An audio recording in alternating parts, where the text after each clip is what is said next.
नमस्कार मंडळी, तुम्हा सर्वांचं खूप खूप स्वागत करते आहे आणखी का नवीन व्हिडिओमध्ये। मी प्राजक्ता घेऊन आली आहे एकदम नवा कोरा व्हिडिओ आणि खूप युनिक व्हिडिओ। आणि हा व्हिडिओ खरं तर तुम्हाला खूप मोलाचा ठरणार आहे, कारण मी अशाच समस्यांवरती उपाय घेऊन आली आहे की ज्या समस्या तुम्हाला नेहमी उद्भवतात। तर चला कोणताही उशीर न करता व्हिडिओला सुरुवात करूया। सगळ्यात पहिली टिप, आपल्या घरामध्ये पाली वगैरे जे आहे ते होतच असतात। आता येतात जातात, पण ह्या पालीना अगदी बघितल्या की किळसवाणं वाटतं। मग त्यासाठी काय करायचं, प्लेट घेतली आहे, त्यामध्ये मी 15 रुपयाचं बघा तंबाखू मिळते, ते पॉकेट मिळतं, सो तुम्ही ते घेऊ शकता, इझिली मिळतं ते। त्यानंतर इकडे मी घेतलेली आहे कॉफी। आता इकडे तंबाखू का घेतली आहे, कॉफी का घेतली आहे, हे तुम्हाला जसं जसं व्हिडिओ पुढे जाणार सगळं कळणार आहे। सो इकडे 10 रुपयाचं कॉफीचं पाऊच होतं, सो त्यामधली मी अर्धी टाकली, म्हणजे 5 रुपयाची टाकलेली आहे। सो असं काही मी चमच्याने वगैरे मेजर केलेलं नाही। त्यानंतर आता याला चांगली बाइंडिंग यावी यासाठी आपण यामध्ये वापरतो आहोत गव्हाचं पीठ।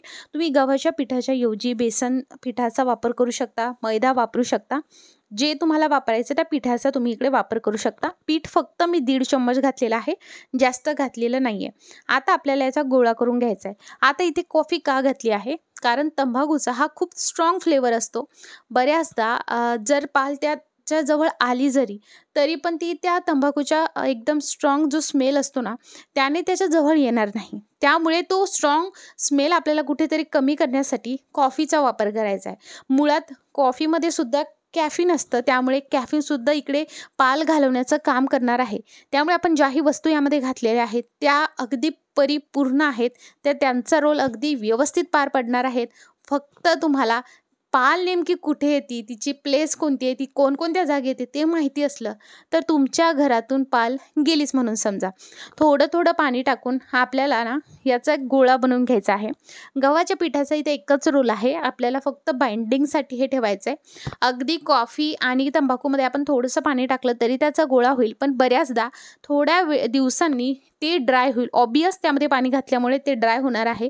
सो त्यामुळे ते ज्या ठिकाणी आपण ठेवलं तर तंबाखू आणि कॉफी असं वेगळं होऊ शकतं। सो आपल्याला ते टाळायचं आहे, म्हणून आपण इकडे आवर्जून कोणत्याही पिठाचा वापर आपल्याला करायचा आहे आणि अगदी छोटे छोटे गोळे करायचे।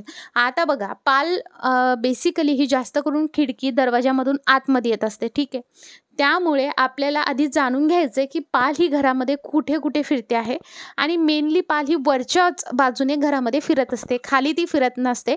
त्यामुळे लहान मुलं असतील, वयोवृद्ध माणसं असतील तुमच्या घरी, तर हे खाली तर टाकायचंच नाहीये, पण आपण वरतीच टाकणार आहोत। आता बघा, आपले मस्त असे लाडू पालीसाठी तयार झालेत। आता हे लाडू कुठे कुठे ठेवायचे हे सगळ्यात मेन प्रश्न।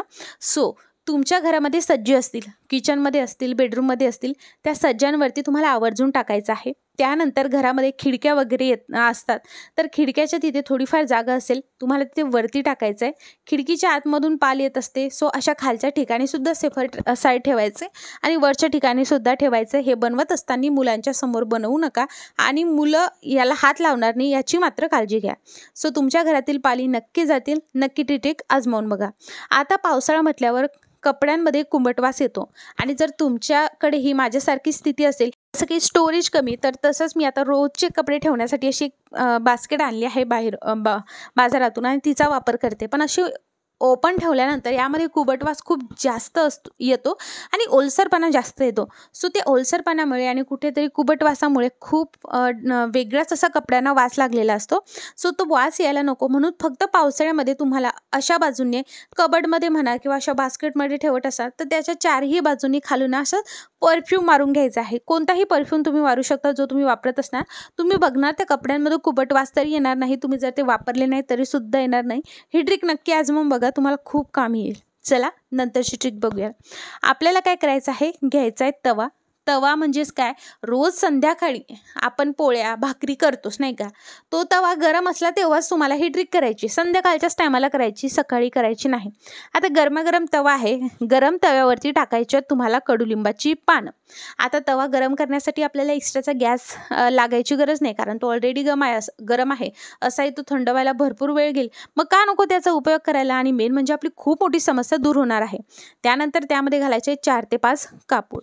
आता बघा, पावसाळा आहे म्हणजे काय, अगदी हवा प्रचंड कमी असते, मॉइश्चर खूप जास्त असतं, पाऊस सतत सुरू असतो, घरात खूप थंडावा ओलावा असतो आणि अशा वेळेस ना मच्छरांचं प्रमाण भरपूर वाढतं.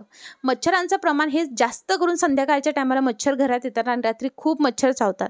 मग म्हणूनच मी सांगितलं की तुम्हाला संध्याकाळच्या टाईमला हे करायचं आहे.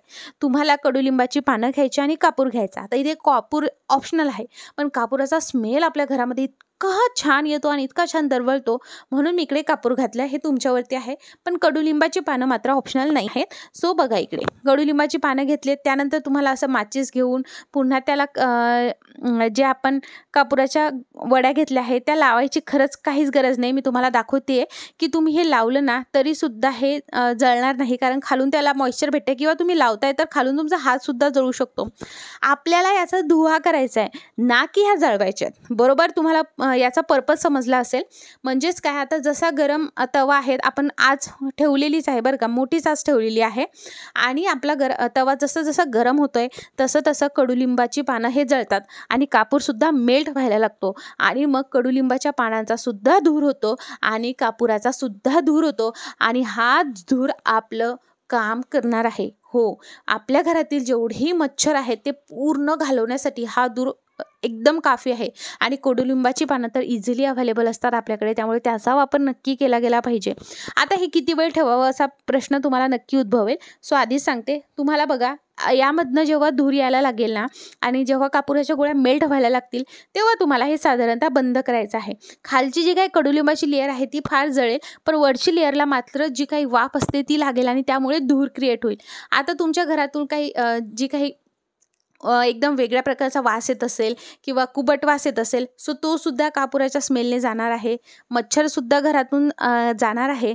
त्यामुळे ऑल इन वन, अगदी न पैसे खर्च करता आपण घरच्या घरी एक मस्त असं धूर तयार केलेला आहे आणि आपल्या घरातील सगळे मच्छर बाहेर पळवलेले आहेत.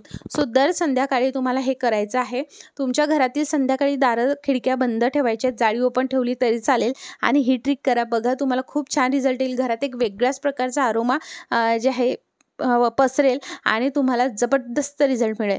आता बघा, मी गॅस बंद केला आहे, भरपूर धूर झाला आहे. आता हे तसंच एका ठिकाणी ठेवायचं नाही, संपूर्ण घरामध्ये हा धूर फिरवायचा आहे.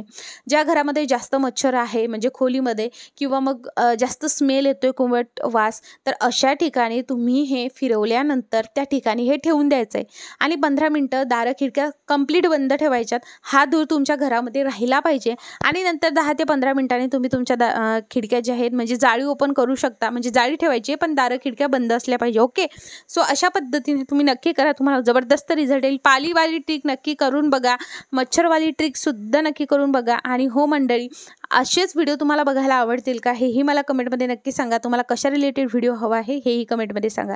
तर चला, भेटूयात उद्या पुढच्या व्हिडिओमध्ये. लाईक नक्की करा.